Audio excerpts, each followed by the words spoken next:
Hello दोस्तों, आज हम महात्मा बुद्ध के बारे में जानेंगे कि आखिर महात्मा बुद्ध है कौन और उनसे हमें क्या मिलता है और उनका हमारे इतिहास में या हमारे भारतवर्ष में क्या योगदान है। तो महात्मा बुद्ध को जानने से पहले आज से हम 6ठी शताब्दी ईसा पूर्व चलते हैं। जब 6ठी शताब्दी ईसा पूर्व का समय चल रहा था, उस समय भारत जो था वो 16 महाजनपदों में विभाजित था। कितने? 16 महाजनपदों में विभाजित था। कई सारे गणराज्य थे। तो एक गणराज्य था जिसका नाम था शाक्य गणराज्य। क्या नाम था? शाक्य गणराज्य। शाक्य गणराज्य थे जो था, उसके राजा जो थे उनका नाम था शुद्धोधन। शुद्धोधन ने जब विवाह किया तो 2 सगी बहनों से विवाह किया उन्होंने। 2 सगी बहनों से उन्होंने विवाह किया। जब उन्होंने 2 सगी बहनों से विवाह किया तो जो बड़ी बहन थी उसका नाम था महामाया और छोटी का नाम था प्रजापति गौतमी। क्या नाम था? प्रजापति गौतमी। और जब बात आगे बढ़ी तो उनको लगभग 563 ईसा पूर्व एक पुत्र रत्न की प्राप्ति हुई। किनको? शुद्धोधन को 563 ईसा पूर्व में एक पुत्र रत्न की प्राप्ति हुई। जब उनको पुत्र रत्न की प्राप्ति हुई तो वो अति प्रसन्न हुए। यार, जब किसी को भी बच्चे की प्राप्ति होती है तो कितने प्रसन्न होते हैं। ऐसे ही उनके पिता, ऐसे ही वो शुद्धोधन अत्यंत खुश हुए। जब अत्यंत खुश हुए तो उन्होंने अपने राज दरबार में जितने भी संत लोग थे उन सबको बुलाया, जितने भी ज्योतिष थे उन सबको बुलाया। सब ज्योतिष आए और उन ज्योतिषों की वजह से उन्होंने अपने बेटे का नामकरण किया। तो जब पूछा लोगों, जब संतों ने बताया तो उन्होंने संतों के हिसाब से उनके लड़के का नाम रखा सिद्धार्थ। क्या नाम रखा? सिद्धार्थ। सिद्धार्थ जब छोटे थे, सिद्धार्थ का नाम तो एक ऋषि जो थे उन्होंने वहीं से ये कर दी थी घोषणा। जब सिद्धार्थ पैदा हुए ना तो क्या हुआ कि 6-7 दिन बाद उनकी माता जो थी महामाया, उनका देहांत हो गया। और जब उनके जो हाथ देखे तो एक ऋषि, एक मुनि ने कहा, एक ज्योतिष ने कहा कि आपका बेटा या तो बड़ा होकर महान सम्राट बनेगा या महान व्यक्ति राजा बनेगा या एक सन्यासी बनेगा। तो जो शुद्धोधन जी जो थे वो चिंता में पड़ गए कि यार मेरा बेटा एक राजशाही परिवार का जो है वो एक ये कैसे बन सकता है, एक सन्यासी कैसे बन सकता है। तो जब महात्मा बुद्ध, उनकी माँ जो थी महामाया, उनका तो देहांत हो गया, तो उनका जो पालन पोषण है वो उनकी सौतेली माँ प्रजापति गौतमी ने किया। किन्होंने किया? प्रजापति गौतमी ने कहा। उनके पिताजी का नाम शुद्धोधन जो था। आगे चले तो जब महात्मा बुद्ध जो थे वो 16 वर्ष के हुए। जब 16 वर्ष की आयु में महात्मा बुद्ध ने प्रवेश किया तो उनके पिताजी ने उनकी शादी कर दी। जब उनकी शादी का प्रसंग उनके सामने रखा तो उन्होंने मना कर दिया कि, और उनकी शादी उनके मामा की लड़की से ही की। किनसे? शुद्धोधन जो थे उनके साले की लड़की से ही सिद्धांत की शादी हो गई। जो लड़की जो थी उसका नाम था यशोधरा। क्या नाम था? यशोधरा। यशोधरा उनकी वाइफ का नाम था। आगे चले, थोड़े दिन बाद एक पुत्र रत्न की प्राप्ति हुई राहुल को। क्या हुआ? राहुल को एक पुत्र रत्न की प्राप्ति, सिद्धार्थ को एक पुत्र रत्न की प्राप्ति हुई। तो उन्होंने कहा रहा। इतने में उनके पिताजी ने उसका नाम रख दिया राहुल। क्या नाम रख दिया? राहुल। फिर एक बार क्या हुआ कि जब जो सिद्धार्थ जो थे वो अपने साथी चिन्ना के साथ में, और जो उनका घोड़ा था उसका नाम था छंदक और चिन्ना, उनके साथ में जब वो अपने राजमहल की यात्रा कर रहे थे तो उस समय उन्होंने 4 दृश्य देखे। उन 4 दृश्यों को देखकर जो उनका मन था वो हिल उठा, खिलखिला गया। तो उन्होंने देखा कि यार, पहले तो देखा उन्होंने एक रोगी व्यक्ति, बीमार।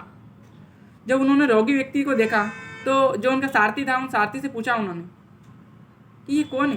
तो सारथी ने कहा कि हे महावीर, कि हे भ्राता या हे महावीर, जो बोला होगा उन्होंने, क्या आपको पता नहीं है ये कौन है? ये एक रोगी है जो अपने जीवन में गलत काम या पाप करने के कारण आज रोग का निवारण कर रहा है। तो महात्मा बुद्ध का जो हृदय था, जो दिल था, वो ज़्यादा धड़कने लगा। उनको दुखी हो गए कि यार मैं भी आगे जाकर ऐसा हो सकता हूँ क्या।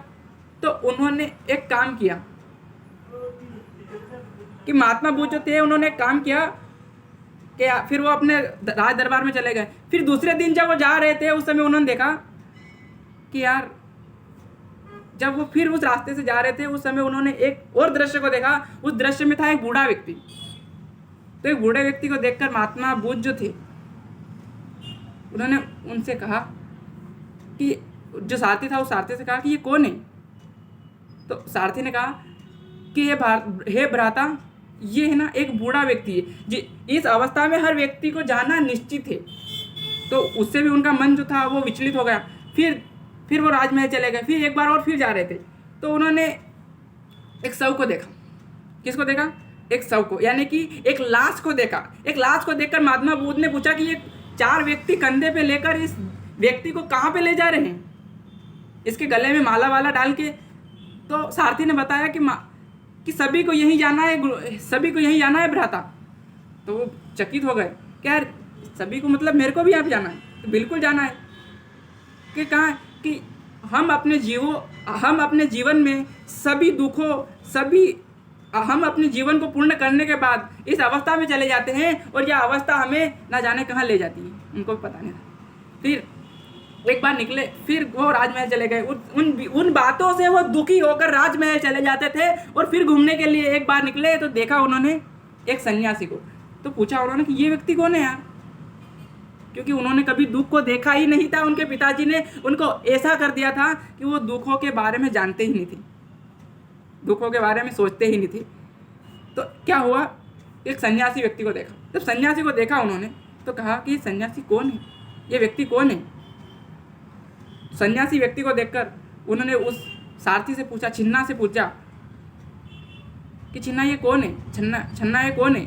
तो छन्ना ने बोला कि गुरु के भ्राता, ये एक ऐसा व्यक्ति है जिसको ना मोह से कुछ करना है, ना माया से कुछ करना है, ना पैसों से कुछ करना है, ना औरत से कुछ करना है। इसको अपने दुखों का निवारण करना है। यह हर वक्त दुख का निवारण करने के लिए प्रार्थना करता रहता है और यह शांति का मार्ग खोज रहा है। तो उसको देखकर महावीर जो थे, उनके दिल जो था या हृदय जो था वो गुदगुदाने लगा।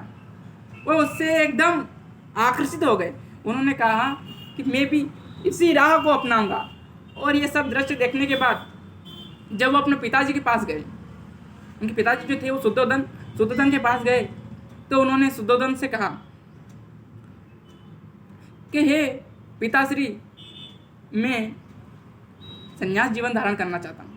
तो पिताजी जो थे वो एकदम पीछे झटका, जैसे वो बोलते हैं ना कि न्यूटन की गति का तीसरा नियम लगता है और झटका लगता है, ऐसे ही उनको एकदम झटका लगा कि क्या हो गया, कि ऐसी बात क्यों कर रहे हो तुम, हे पुत्र तुम ऐसी बात क्यों कर रहे हो।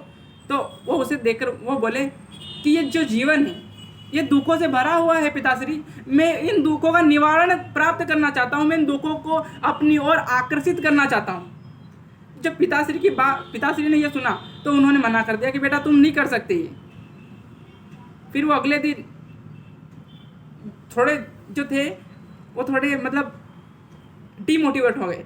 वो एक बार उनकी जो माता थी महामाया, वो महामाया से मिलने गए कि बेटा तुम ऐसा क्या हो गया तुम्हें, तो तुम थोड़े खोए से लग रहे हो। तो उन्होंने अपनी माँ को बताया कि माँ मैं संन्यास जीवन धारण करना चाहता हूँ। तो माता ने बोला कि संन्यास जीवन धारण क्यों करना चाहते हो। तो उन्होंने बोला कि जो जीवन है ये दुखों से भरा हुआ है, मैं इन दुखों का निवारण प्राप्त करना चाहता हूँ। ये जीवन जो है ये दुखों से भरा हुआ है, मैं इन दुखों का निवारण प्राप्त करना चाहता हूँ हे माताश्री। तो माताश्री ने कहा कि बेटा तुम इन दुखों के निवारण के चक्कर में मुझे भी दुखी करोगे, जब तुम छोड़ के जाओगे तो मुझे बहुत दुख होगा। कि माँ वो तुम्हें दुख होगा वो अलग है, मैं दुनिया के दुखों का निवारण के लिए संन्यास जीवन धारण करना चाहता हूँ। वो मान नहीं रहे थे। तो फिर उन्होंने कहा कि माँ क्या तुम मुझे बूढ़ा होने से रोक सकती हो, क्या तुम मुझे रोगी होने से बचा सकती हो। कि भाता कि बेटा तुम कैसी बात कर रहे हो। उन्होंने कहा कि बेटा तुम कैसी बात कर रहे हो। वो चकित हो गए यार कि गजब, कि बेटा तुम कैसी बात कर रहे हो कि माता तुम नहीं बचा सकती, तो मैं संन्यास जीवन धारण करूंगा और संन्यास जीवन में ज्ञान की प्राप्ति करके दुखों का मार्ग ढूंढूंगा। ऐसे करके एक रात क्या हुआ कि जब घर के सारे व्यक्ति सो गए थे, उनके पिताजी जो थे उन्होंने उनके ऊपर निगरानी रखने के लिए बहुत सारी बंदोबस्त या व्यवस्था रख रखी थी। पर एक दिन ऐसा हुआ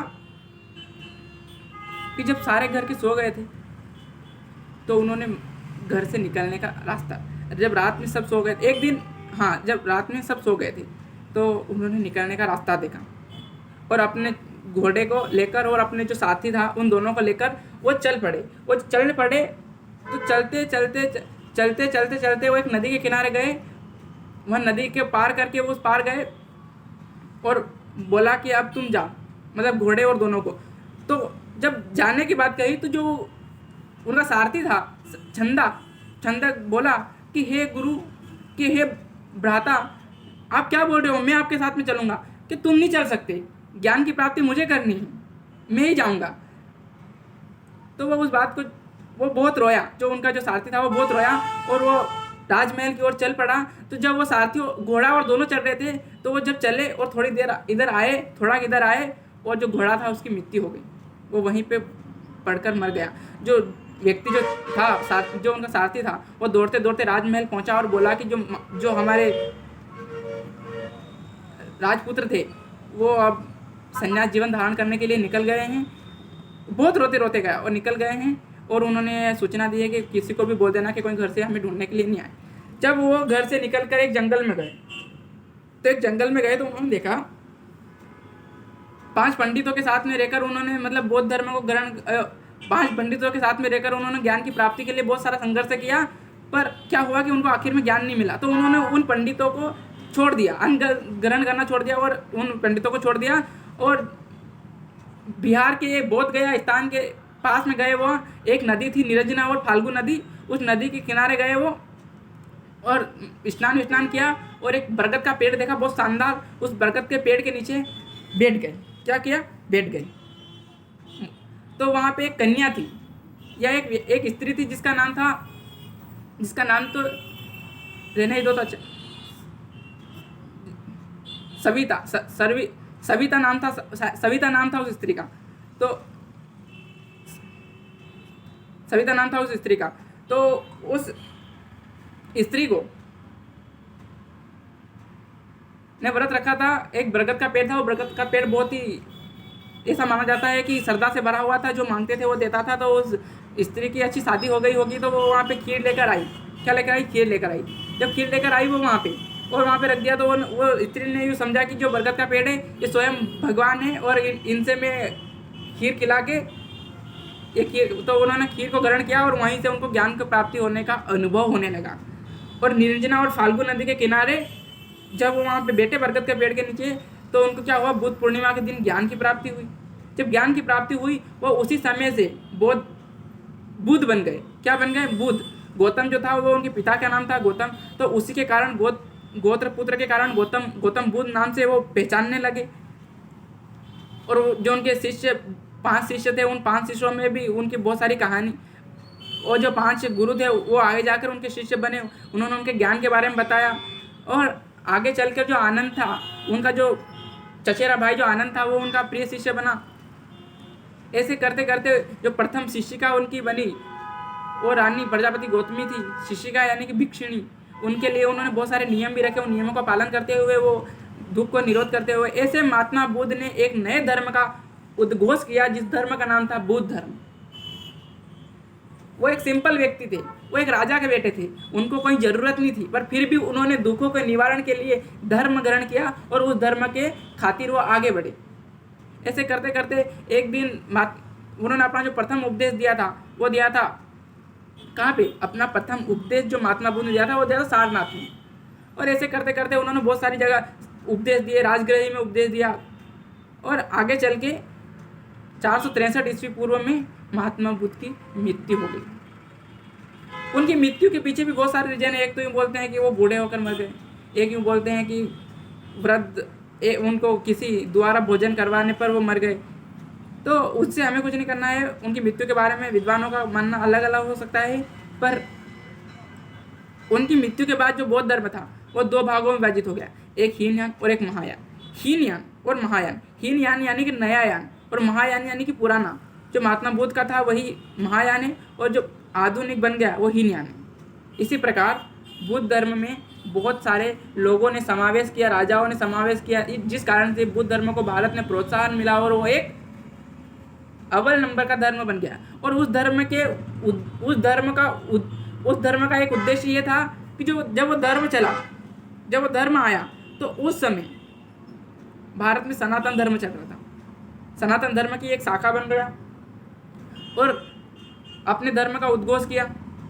इसी प्रकार महात्मा बुद्ध ने महापरिनिर्वाण कर लिया, यानी कि मृत्यु हो गई उनके पिता, जब वो अपने वहाँ ऐसा हुआ और आगे चलकर 2 हीनयान महायान में बढ़ गया और फिर और नए नए यान बन गए और आज ना जाने जो बौद्ध धर्म है वो कितने यानों में विभाजित हो गया, उसका हम पता भी नहीं लगा सकते।